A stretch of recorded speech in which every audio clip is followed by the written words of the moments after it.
हाँ जी, जो अगला कंसेप्ट है बेटा, that is going concern concept. ये हमने आपका फोर्थ वाला अक्रूवल कंसेप्ट पढ़ा है।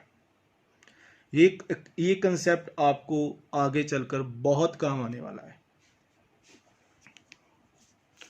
देखिएगा बेटा।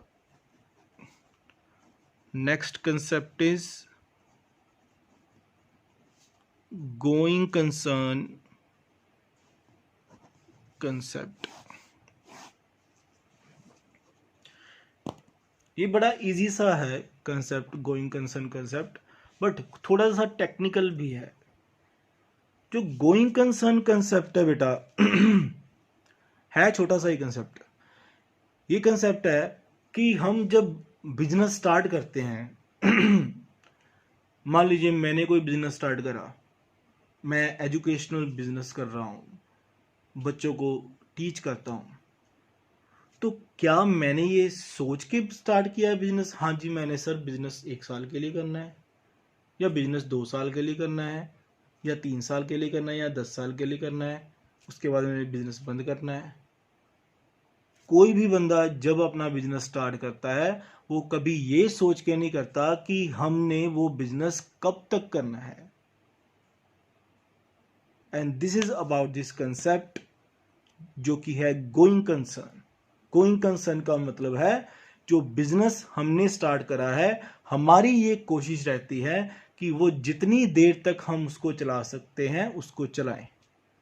इसलिए अकाउंटिंग में हमने इस चीज़ का ध्यान रखना है कि जो हमारी जो ऑर्गेनाइजेशन है, हमारा जो बिजनेस है, वो एक गोइंग कंसर्न है। गोइंग कंसर्न का मतलब है वो आगे ही आगे बढ़ता जाएगा। बात समझ में आती है बेटा?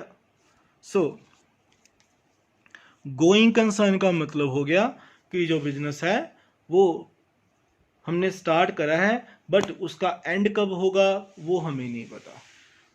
हमारी ये कोशिश रहेगी कि हम उसको, उस बिजनेस को ज़्यादा से ज़्यादा क्या कर सकें, आगे लेके जा सकें। और बिजनेस की जो ग्रोथ है उसको मेजर करने के लिए हमने अपने बिजनेस की ग्रोथ को मेजर करने के लिए उसको ईयर्स में डिवाइड करा है। और हर साल में हम अपने बिजनेस के अकाउंट्स तैयार करते हैं, और हर साल में हम देखते हैं कि हमारे बिजनेस ने इस साल में कितना प्रॉफिट कमाया है। हमारे बिजनेस ने किसी दूसरी कंपनी से कंपेयर करके देखते हैं कि हमारे बिजनेस ने इस साल कितनी सेल करी है, क्या हमारा बिजनेस दूसरी कंपनी से आगे निकल गया है, या दूसरी कंपनी से पीछे चल रहा है, या दूसरी कंपनी के बराबर चल रहा है। ये मैंने आपको पिछले लेक्चर में भी समझाया था, इंटर फर्म और इंट्रा फर्म कंपैरिजन में। हाँ जी बेटा, जैसे मैंने इसकी बिजनेस की ग्रोथ को मेजर करने के लिए, मान लीजिए मैंने 2015 में बिजनेस स्टार्ट किया, 15, 16, 16, 17, 17, 18, 18, 19, 19, 20, 20, 21, ये कितने साल हैं? यहाँ क्या था बेटा, मैंने बिजनेस स्टार्ट करा था। अब स्टार्ट करा है 15, 16 भी चला गया, 16, 17 भी चला गया, ऐसे 17, 18 भी चला गया, 18, 19, 19, 20, 20, 21 चल रहा है। तो अभी भी बिजनेस आगे कितना चलेगा ये हमें नहीं पता। सो हमने अकाउंट्स में ये अजम्पशन मान के चलनी है, तो बिजनेस हमारा क्या है, एक गोइंग कंसर्न है। गोइंग कंसर्न का मतलब है कि हमने बिजनेस स्टार्ट तो कर लिया है, कि बिजनेस खत्म कब होगा, बिजनेस बंद कब होगा, ये हमें नहीं पता। और कोई भी नहीं है ये चाहता बेटा कि हमारा बिजनेस बंद हो। आइए इसको हम, इस अजम्पशन को मैं आपको बुक से रीड करवाता हूं, बड़ा आसान है बेटा। हाँ जी, बात कर रहे हैं गोइंग कंसर्न अजम्पशन की। वो कह रहे हैं कि according to this assumption, it is assumed that business shall continue for a foreseeable period. Business shall continue for a foreseeable period. Foreseeable period का मतलब क्या है कि हमें उसका फ्यूचर नहीं पता बिजनेस का। फोर्सिबल का मतलब है अनलिमिटेड टाइम्स के लिए, हम नहीं उसको देख सकते कितने टाइम वो चलेगा। And there is no intention to close the business और scale down its operation significantly. ना ही बेटा हम कभी चाहेंगे कि हमारा बिजनेस डाउन जाए। कौन चाहेगा बेटा आप में से कि हमारा बिजनेस डाउन जाए? कोई भी नहीं चाहेगा बेटा।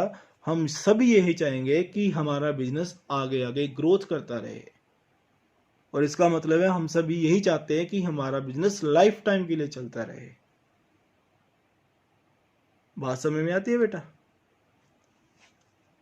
It is because of this concept that a distinction is made between the capital expenditure, that is expenditure that will give the benefit for the long term, and revenue expenditure, one whose benefit will be consumed or exhausted within the accounting period।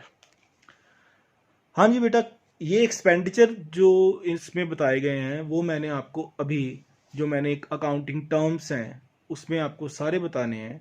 फिर भी इसमें जो capital expenditure और revenue expenditure की बात करी है उसका मैं आपको मतलब समझा देता हूँ। जो कैपिटल एक्सपेंडिचर होता है बेटा, वो खर्चा होता है बेटा वन टाइम। मान लीजिए मेरा एक शोरूम है, कार्स का शोरूम है, और जो मैंने शोरूम परचेज करा है वो क्या बेटा है? मेरा कैपिटल एक्सपेंडिचर है। क्या वो शोरूम मैंने उसको सेल करने के लिए खरीदा है? नहीं। जिस चीज़ का हम बिजनेस करते हैं हम उसको सेल करने के लिए नहीं खरीदते। हम हमेशा जो भी बिजनेस करते हैं उसके लिए जो भी प्रॉपर्टी खरीदते हैं वो प्रॉपर्टी हमने लॉन्ग टाइम के लिए चलानी होती है, जब तक हमारा बिजनेस चलता है। इसीलिए बेटा जो कैपिटल एक्सपेंडिचर होता है वो एक वन टाइम एक्सपेंडिचर होता है जो हम बिजनेस को स्टार्ट करने के लिए करते हैं। और रेवेन्यू एक्सपेंडिचर कौन सा होता है? वो हमारा डे टू डे एक्सपेंस होता है। कौन सा एक्सपेंस होता है? Day to day expense. Day to day expense का मतलब है कि जो हमने खर्चा रेगुलरली करना ही करना है। जैसे अगर मेरी फैक्ट्री में मेरे पास 20 बंदे काम कर रहे हैं और एक बंदे को मैं 5,000 रुपये सैलरी दे रहा हूं, तो इसका मतलब है 20 इंटू 5,000 करके 1,00,000 रुपए की सैलरी तो मैंने हर महीने उनको देनी है। So this is our revenue expenditure. And what is capital expenditure? मान लीजिए फैक्ट्री में मुझे किसी मशीनरी की जरूरत पड़ गई और मशीनरी मैंने परचेज करी मार्केट से 1 करोड़ रुपए की, और 1 करोड़ की मशीन मैंने अपनी फैक्ट्री में लगा ली। तो मशीन को मैंने अपने बिजनेस में यूज करने के लिए खरीदा है कि मशीन को मैंने आगे बेचने के लिए खरीदा है? ऑब्वियस है मशीन को मैं आगे यूज करने के लिए खरीदूंगा। तो जिसको मैंने लॉन्ग टाइम के लिए यूज करना है वो मेरा कैपिटल एक्सपेंडिचर है, और जिसको मैंने कुछ देर के लिए अपने पास रखना है उसके बाद उसको बेच देना है। बेचते कौन सी चीजें बेटा? हम जिस चीज का हम बिजनेस करते हैं। मैं बिजनेस कर रहा हूं बेटा, अगर कार्स का बिजनेस कर रहा हूं तो इसका मतलब है जो कार्स हैं वो मैं सेल करूंगा और कंपनी मेरे पास और स्टॉक भेज देगी कार्स का, वो भी सेल कर दूंगा, कंपनी मेरे पास और स्टॉक भेज देगी। इसका मतलब है ये जो चीज़ें हैं बेटा ये मैं ज़्यादा टाइम के लिए अपने बिजनेस में नहीं रखूंगा। क्यों? क्योंकि ये मेरा काम है, इस चीज़ को मैंने आगे और आगे सेल करते जाना है।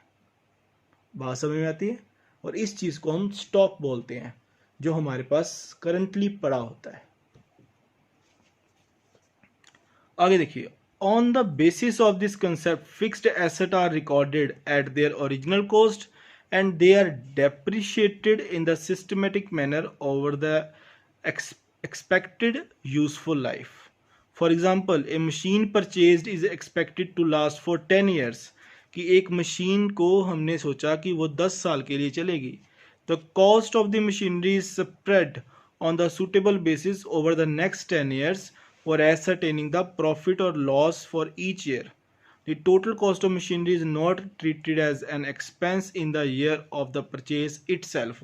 वो कह रहे हैं कि जो टोटल कॉस्ट ऑफ मशीनरी का खर्चा है, इसमें जो एग्जांपल दिया है वो क्या कह रहे हैं कि एक मशीनरी हमने खरीदी है बेटा, कि एक हमने मशीन खरीदी है, उस मशीन की हमने एस्टिमेटेड वैल्यू लगाई है कि 1 साल से लेके 10 साल तक, इस तरह से 10 साल तक वो मशीन चलेगी। तो मुझे आप ही बताइए बेटा, ये तो जेन्युइन सी बात है कि मशीन मैंने अगर खरीदी है तो मुझे ये भी पता है उसका एस्टिमेटेड लाइफ कितनी है, 10 साल की। तो 10 साल का जो मैंने खर्चा एक टाइम पे ही कर दिया है, मशीन की जो पेमेंट पहले साल में ही कर दिया है, क्या उसके खर्चे को मैं 1 साल में ही रिकॉर्ड कर दूंगा? नहीं कर सकता बेटा। क्यों? क्योंकि बेटा वो खर्च, जो मशीनरी है वो 10 साल हमने यूज करनी है, और जो मशीनरी हमने 10 साल यूज करनी है, इसका मतलब है उस मशीनरी ने हमें 10 साल के लिए बेनिफिट देना है, 10 साल के लिए उस मशीनरी ने हमें प्रोडक्शन देनी है। और किस तरह से मैं उस मशीनरी की कॉस्ट को यहाँ पे डिस्क्लोज कर सकता हूँ एक ही साल में? तो हमारा बिजनेस तो घाटे में चला जाएगा इस तरह से। इसी वजह से मशीन की जितनी लाइफ होती है, हम उसकी वैल्यू निकाल लेते हैं कि इस मशीन की अगर 10 साल की लाइफ है, मान लीजिए एक मशीन थी 5 लाख रुपए की, उसकी मैंने एक्सपेक्ट की लाइफ 10 साल की, इसको मैं 10 से डिवाइड कर दिया, तो मेरा 1 साल का कितनी मशीन यूज होगी बेटा? 50,000 की। तो मैं 1 साल में इसको 50,000 का खर्चा शो करूंगा, ना कि 5 लाख का खर्चा शो करूंगा। बात समझ में आती है? सो कैपिटल एक्सपेंडिचर और रेवेन्यू एक्सपेंडिचर भी आई थिंक आपको क्लियर हो जाना चाहिए।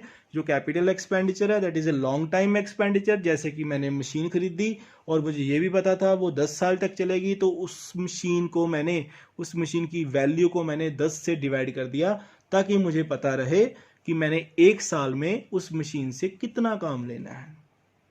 That's it. This is all about going concern concept.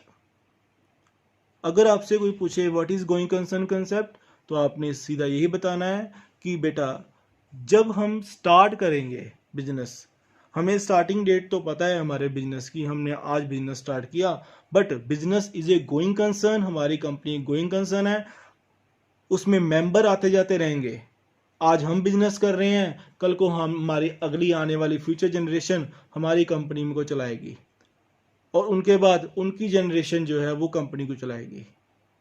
इसी तरह से बिजनेस जो है वो आगे से आगे चलता रहता है। इस चीज को हम परपेचुअल सक्सेशन भी बोलते हैं। क्या बोलते हैं? Perpetual succession.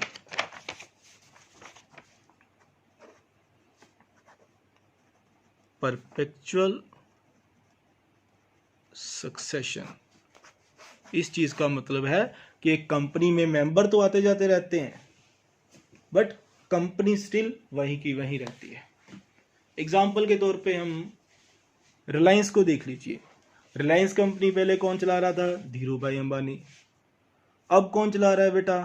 धीरू भाई अंबानी के आगे बच्चे जो हैं, और उसके बाद आगे आगे आगे आगे जो नई जनरेशन है बिजनेस की, वो उनके बिजनेस को आगे आगे ग्रो करती रहेगी।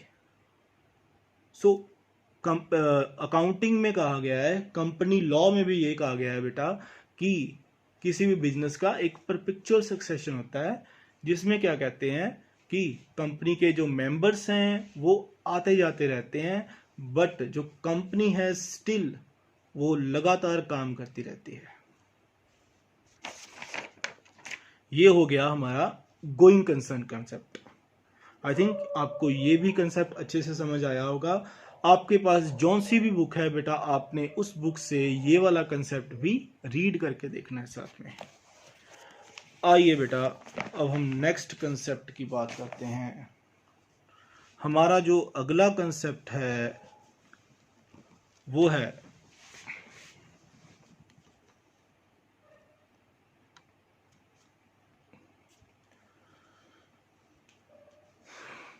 कंसिस्टेंसी।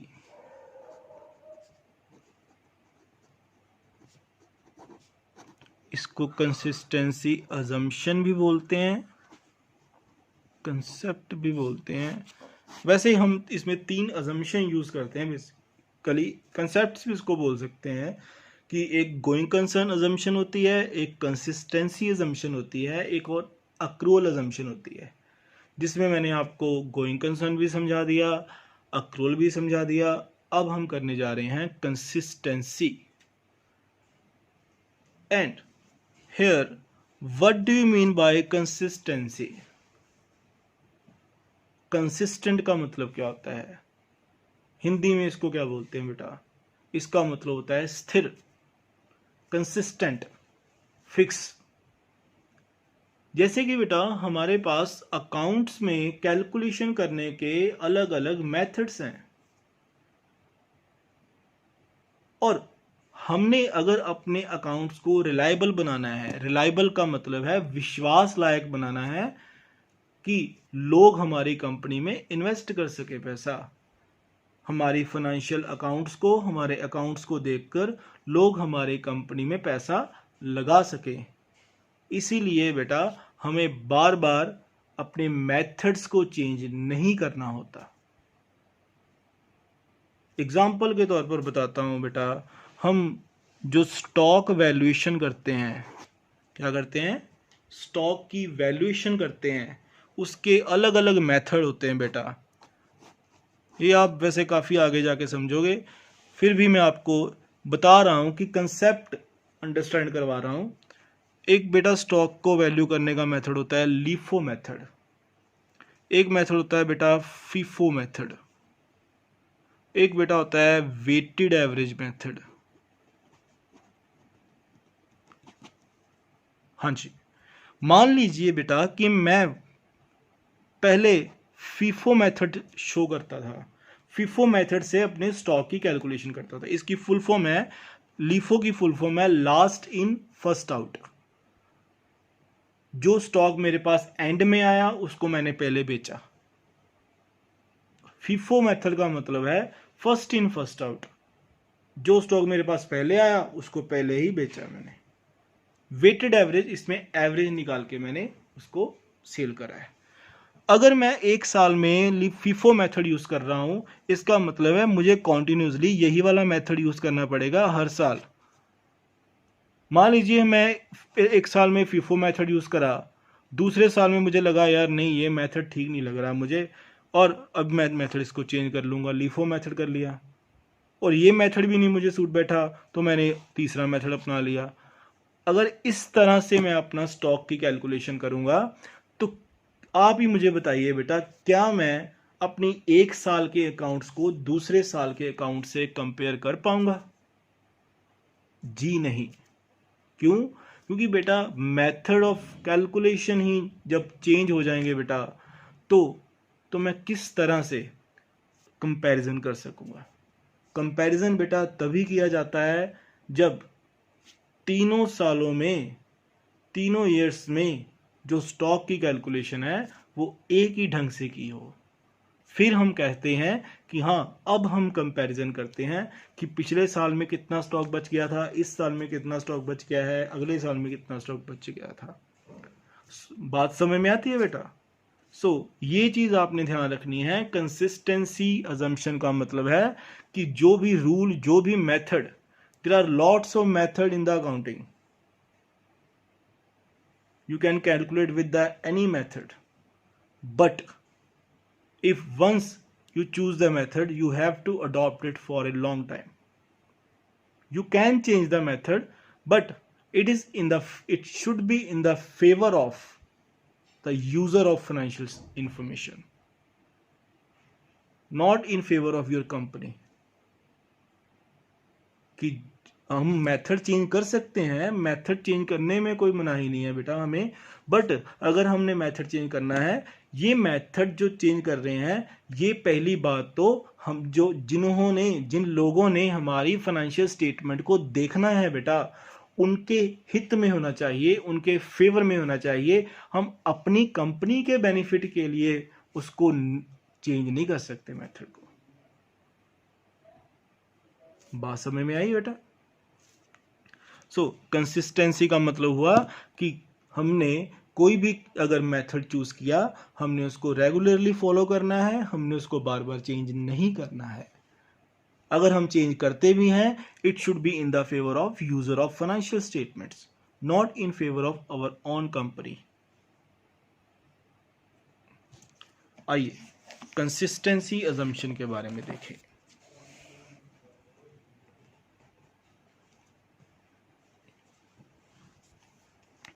देखिएगा, according to the consistency assumption, accounting practices once selected का मतलब है अकाउंटिंग प्रैक्टिसेस वंस सिलेक्टेड, जो अकाउंटिंग प्रैक्टिसेस, जो अकाउंटिंग मेथड्स हमने एक बार सिलेक्ट कर लिए एंड अडॉप्टेड, और उनको अडॉप्ट कर लिया, should be applied consistently year after year, और उसको हमने अप्लाई करते जाना है साल दर साल। The concept helps in better understanding of accounting information and makes it comparable with that of the previous year। अगर इस तरह से हम उसको फॉलो करेंगे तो वो कह रहे हैं कि ये हमें अकाउंटिंग इंफॉर्मेशन को अंडरस्टैंड करने में भी हेल्पफुल होगा और ये कंपेरेबल भी होगा। कंपेरेबल का मतलब है हम इसको एक साल को से दूसरे साल को कंपेयर कर सकेंगे। Consistency eliminate the personal biasness. Biasness का मतलब होता है पक्षपात करना। बायसनेस, पर्सनल बायसनेस तब होगी जब हमें लग रहा है कि हाँ यार, अगर मैं लीफो मेथड नहीं यूज करूंगा, उसकी बजाय फीफो मेथड यूज करूंगा स्टॉक कैलकुलेट करने के लिए, तो मेरी फर्म को फायदा हो रहा है और मैं अपनी फर्म के फायदे के लिए मेथड चेंज नहीं कर सकता। बात समझ में आती है? सो कंसिस्टेंसी एलिमिनेट का मतलब है खत्म करना।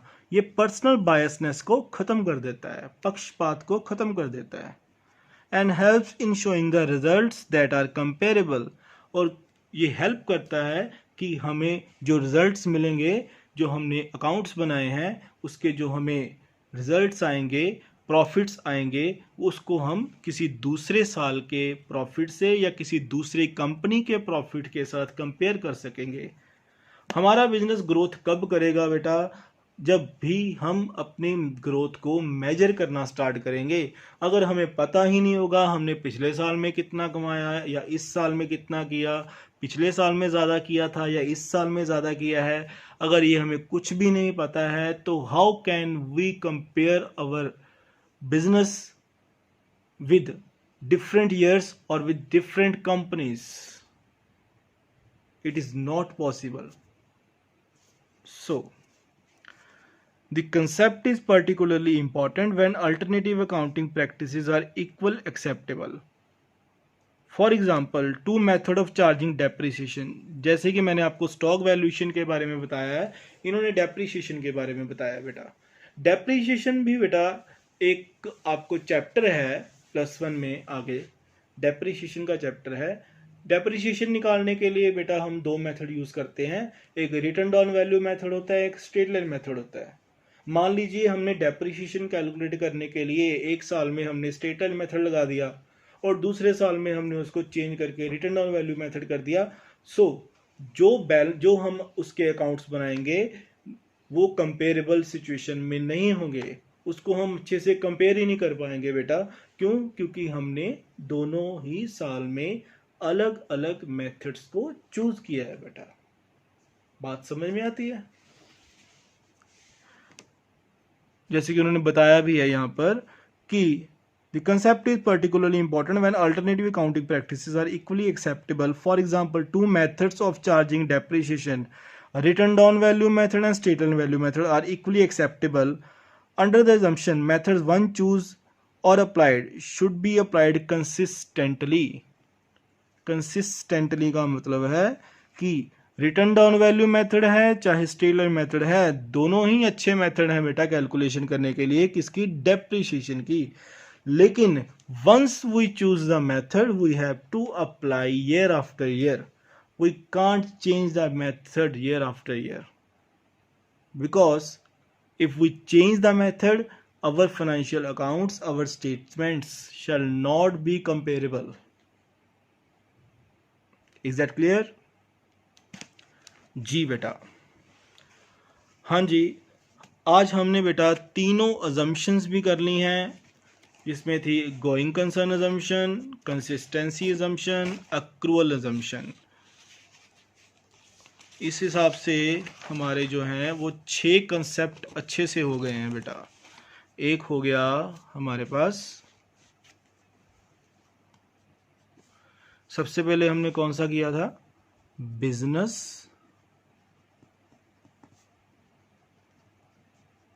Entity concept.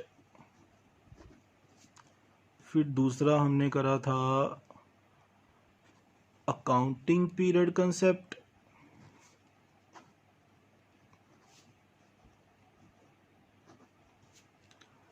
फिर तीसरा हमने करा था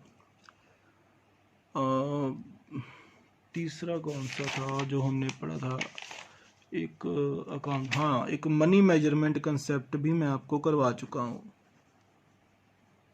मनी मेजरमेंट कंसेप्ट भी हो गया हमारा। इसके बाद हमने आज 3 कंसेप्ट, और इसको अजम्पशन भी कहते हैं, वो पढ़ी हैं। एक पढ़ी है अक्रूअल कंसेप्ट पढ़ा है बेटा हमने, और इसके बाद हमने पढ़ा है अक्रूअल कंसेप्ट के बाद हमने कौन सा कंसेप्ट किया था, गोइंग कंसर्न कंसेप्ट।